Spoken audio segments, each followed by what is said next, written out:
د حرام نه ځان ساتل. الله عز وجل فرمایي مخکې مردار تذکره کې پیوځي کې به ورستوي چې کله انسان دغه نه ځان ساتي موږ بدل نور وګرځو يمشي به باغي باندې بدا ژوند کې ابن قیم صاحب درې منګانې دي يمشي کړي خلق خپل خواهش پس روان دي دا قران پسې خلق د دنیا دعوتونه کوي دا قران او سنت خلق له بیانوي یا په پروز قیامت سره رڼای. ایمو پر مدرسه کې الحمدلله د پکتیا د ولایت یو زنانه ده تقریبا د شپېتو یا اویا کلو عمر زیات دی لله الحمد د ابتداء قرآن شروع کې ترجمه سره اخلاص کی اول قرآن سره تعلق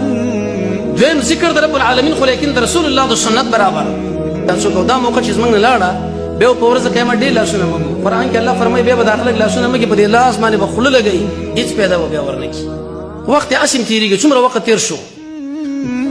او ان شاء الله دا درس په خیر په انټرنیټ باندې نشر کیږي نو کوم ملګری چې زموږ سره څنګه په بار ملکونو کې وشي اوس خو دا اسباب دي تقارب الاسواق او رسول الله صلی الله علیه وسلم فرمایي چې هیڅ کور او پاتې نشي مګر قرآن الله عز وجل ور داخل کی او وي وس ذهنن ورته